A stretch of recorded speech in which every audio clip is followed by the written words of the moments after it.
Saudações, nobres amigos, preclaros confrades. Hoje quero mais fazer uma reflexão do que propriamente uma observação política, uma crítica e etc. Apenas uma reflexão de alguns pensamentos que estavam rondando a minha mente neste dia que o Real Madrid ganhou a Liga dos Campeões, derrotando o Liverpool, que é um time que eu tenho até apreço, porém, né, está dentro do Império Britânico, que é a origem de todos os males. Mas o assunto não é este. O assunto é o seguinte: os oportunistas de plantão que nós temos. Né? Outro dia eu trabalho com alguns negócios, mercadoria e etc.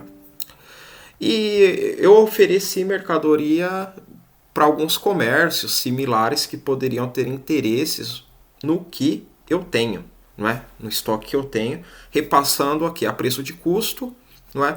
Enquanto as unidades o sujeito desejar. Então facilitaria a logística e facilitaria a questão de pedido mínimo, etc, etc.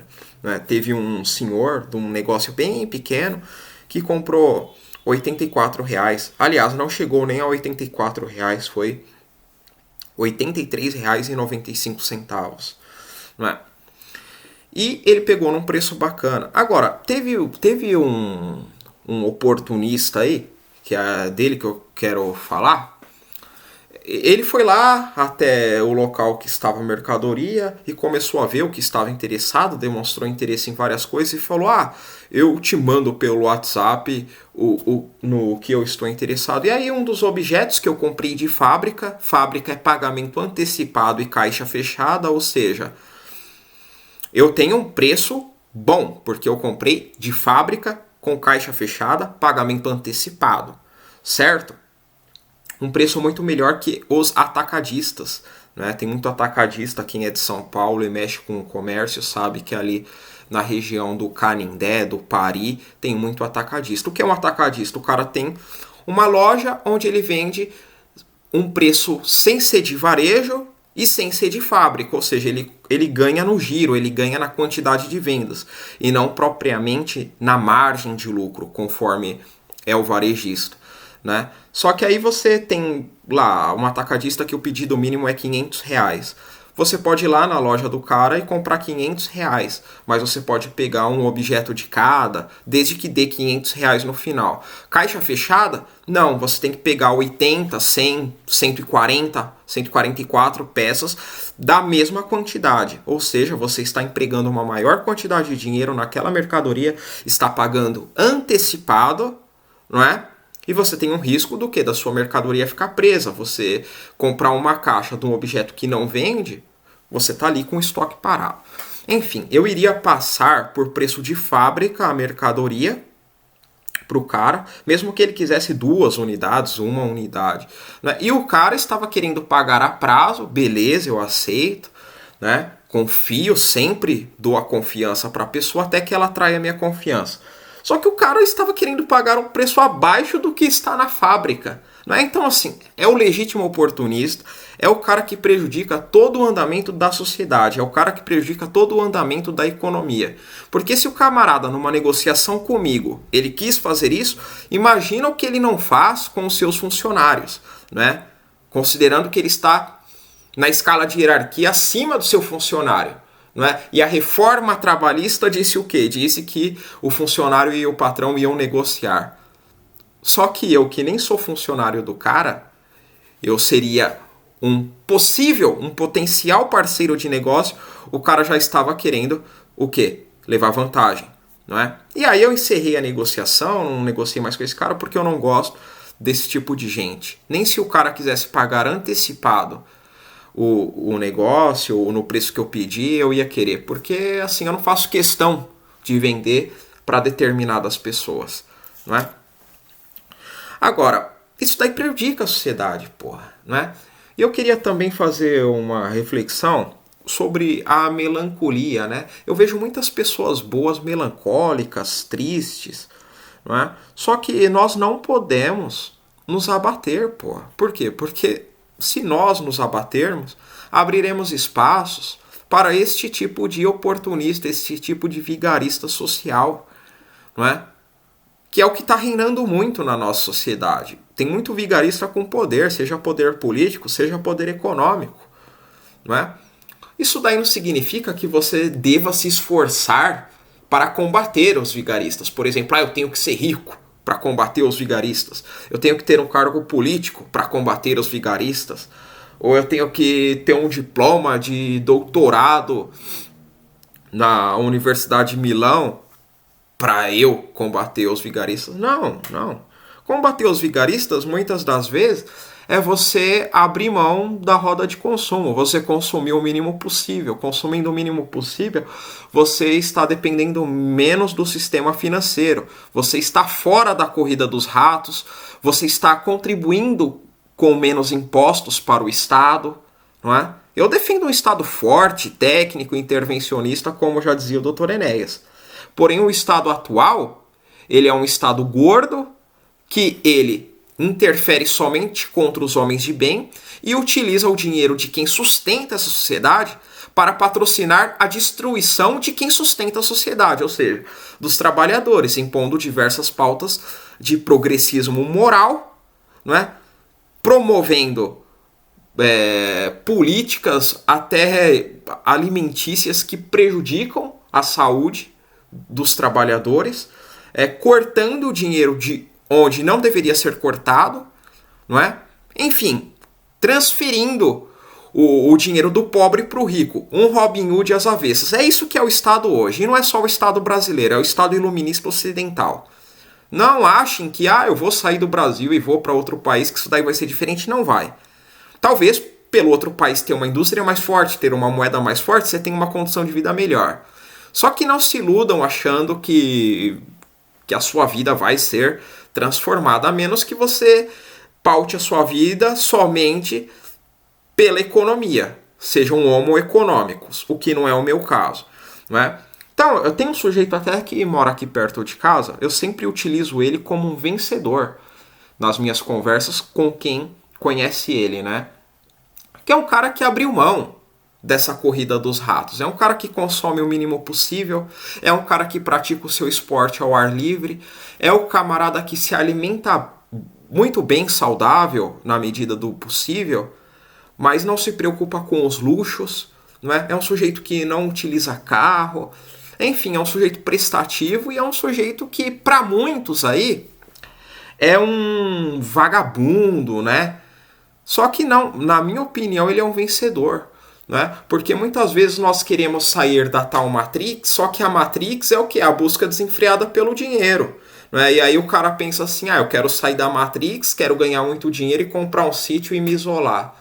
Não, só que aí você começa a trabalhar, acumular dinheiro, fazer investimento para comprar aquele sítio, você entra num ciclo vicioso do dinheiro, não é? Eu tenho até um parente aí, né, que o camarada, ele tem aposentadoria, ele tem diversos aluguéis, muitos aluguéis mesmo, não é? Ele trabalha, não é? Enfim, ele tem uma renda muito boa, né? Ele pode até ser considerado rico, tendo em vista que o padrão de renda brasileiro é um salário mínimo e meio, até 2 salários mínimos. Só que o camarada já está numa certa idade, já tem a sua casa, já tem o seu carro, já tem uma poupança, já tem uma aposentadoria, e ele continua naquele ciclo de ver o quê? A sua fortuna só aumentar, só aumentar, só aumentar, só aumentar. E qual que é o objetivo da vida desse cara? Acumular o dinheiro? Para quê? Acumular o dinheiro é para você melhorar a sua condição de vida, é para você melhorar a condição de vida de quem está perto de você, seja seus parentes, seja os seus confrades, os seus amigos, não é? Agora, você só acumular, você não ter ninguém ali do seu lado e você não proporciona uma melhora de vida nem para a sociedade, qual que é o sentido disso, porra? Não é? Eu mesmo, eu consumo o que é necessário. Eu compro um celular desse aqui, por quê? Porque eu preciso de um celular para minha vida pessoal. Eu não compro por conta da marca, por conta do fetiche de mercadoria, nada. Igual este computador que eu estou gravando. É por quê? Porque eu preciso dele, né? Porque eu ainda estou integrado à sociedade. Mas eu não vou comprar para dizer que eu tenho. Eu não vou ficar trabalhando para acumular dinheiro para dizer que eu tenho muito dinheiro e me sentir superior àqueles que não têm nada. Pelo contrário, me sentiria constrangido, né? Igual eu estava conversando com um confrade outro dia, eu tendo, por exemplo, uma empresa milionária, não é? E oferecer um salário mínimo para um funcionário, eu me sentiria constrangido. Não é o funcionário que tem que se sentir constrangido ao ouvir aquela proposta. É o empregador, é o patrão que deveria se sentir constrangido. Pera aí, cara, eu tenho tanto dinheiro e eu vou pagar só isso pro cara, velho. Isso daqui é 2, 3 garrafas de vinho que eu abro aí pra tomar, não é? Eu vou pagar isso pro cara? Jamais, me sentiria constrangido. Eu não tô falando do empresário que tá quebrado, que tá com a empresa negativada, que são muitas aqui no Brasil. Não tô falando desse cara. Não tô falando desse cara que vai buscar empréstimo ou financiamento lá no BNDES e tem a porta fechada na cara. Não tô falando. Não tô falando desse cara que deixa de ter o seu prolabore no final do mês para honrar o prolabore dos seus funcionários, o salário dos seus funcionários. Não tô falando desse cara, eu tô falando do cara que é rico, do cara que tem milão, né? Não milão de mil, tô falando que tem milhões, que tem dinheiro, que tem bala na agulha, que anda num carro de 600 pau e paga um salário mínimo pro seu funcionário. Esse cara tem que se sentir constrangido. Não é? E normalmente esse cara é oportunista, igual esse cara que tentou comprar de mim o que eu estava vendendo por um preço abaixo da fábrica. Mas comigo esse tipo de gente não se cria, não é? Porque eu vejo esse cara aí como um dos, não ele especificamente, mas caras com essa característica, um dos piores tipos de agentes sociais. Não tem como você conviver. É o cara que prejudica toda a roda social. É o cara que quer ganhar muito e contribui pouco, né? É o cara que não faz não tem a noção assim, pô, o cara tá me vendendo barato. Eu não vou querer comprar tão barato assim. Eu vou pagar até um pouco mais, cara. Por quê? Não é justo, cara. Eu vou conseguir ter uma lucratividade alta. Eu penso assim, hoje mesmo, fui interrogado porque eu comprei um açaí. Né? Pô, você comprou um açaí, nunca te vejo comprando nada. Você comprou, ali é caro, não sei o que. Eu falei assim, olha só, eu não acho caro. Por quê? Não é porque eu sou rico, muito pelo contrário. É porque a pessoa tá pagando aluguel. Eu fui lá, estava vazio, mas estava tudo limpinho, com guardanapo, tem a embalagem, tem a colherzinha, tem a fruta, tem a taxa da maquininha do cartão, tem tudo isso. Não tá caro se você for calcular tudo isso. Por quê? Porque a mulher coloca o açaí no copo. Ou seja, ela comprou o copo, ela comprou o açaí, aí ela coloca a fruta. Né? Aí ela coloca a colherzinha que ela também comprou. Aí eu vou e passo o meu cartão. Ela comprou a maquininha de cartão e ela também tem a taxa do cartão. Ou seja, o que eu estou pagando já não é mais aquilo, porque tem a taxa do cartão. E aí ela vai ter o quê? Vai ter o aluguel, vai ter a água, vai ter a luz, vai ter o produto de limpeza, vai ter a taxa do CNPJ. Ela vai ter tudo isso para depois ter o seu lucro, não é? E tinha até uma outra mulher lá dentro, eu não sei se era funcionária dela. Se for, ela ainda tem que pagar o salário da mulher. Ela tem o gasto para se deslocar da casa dela até o trabalho, não é? Se for longe, ou ela vai gastar a condução, que não é barata, ou gasolina, ou aplicativo. Então, eu não me importo de pagar o que o povo acha caro numa mercadoria como essa. Porque eu sei os custos. Agora, um vigarista desse querer comprar, por exemplo, o que eu paguei em fábrica, vou te falar, igual aqui, por exemplo, eu tenho produtos que eu comprei direto da fábrica. Ó, isso aqui, ó, da Kian, né? Empresa de lâmpada. Aí o cara quer comprar, por exemplo, uma quantidade baixa para pagar a prazo por um preço abaixo que eu paguei na fábrica. Não tem sentido. O cara provavelmente só propôs isso por achar que eu estava sem dinheiro. Porque eu não gosto de ostentar nada, porra, né? Tem um monte de coisa de valor aqui que eu poderia muito bem utilizar, né? Um relógio que eu tenho aqui, ou não sei o quê. Pra quê? Pra aparecer no vídeo como um cara empoderado, não sei o que, não. Pelo contrário, eu tô com uma blusa, uma camisa de pijama aqui por baixo. Só coloquei isso daqui para ser uma questão mais formal, né? Para também não ser desleixado, né? Quando eu gravei a entrevista com o Aldo Rebelo, entrando neste assunto, já que estamos fazendo reflexões, não é? O cara falou, teve um cara que falou, eu estava num grupo e mandaram o link da entrevista. O cara falou, nossa, entrevistaram ele todo desleixado, todo relaxado. Não foi desleixado. Seria do mesmo modo que eu conversaria com qualquer pessoa. Ele foi ministro da Defesa, eu admiro ele muito, agora é candidato ao Senado, foi ministro dos esportes na Copa do Mundo, ministro da Ciência e da Tecnologia. Tudo bem, não é?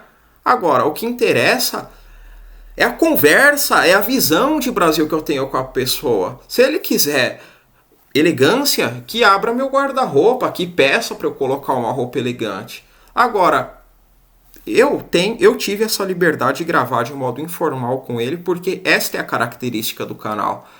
Agora, tem cara que acha que eu deveria colocar uma gravata borboleta, a roupa toda passada, alinhada, um óculos, né? O cabelinho todo penteado. Não é aqui. Quando eu for o candidato entrevistado, aí sim estarei assim. Quando eu for candidato ao Senado, quando eu for candidato à presidência da República, se um dia isso acontecer, estou falando hipoteticamente, aí sim estarei bem alinhado.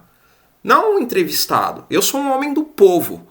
E pelo povo estava entrevistando ele. Então, eu não tenho por que colocar uma roupa especial por entrevistar ele. Não é? Assim como eu entrevistaria qualquer outra pessoa com aquela roupa. Então, se inscrevam no canal, estamos juntos.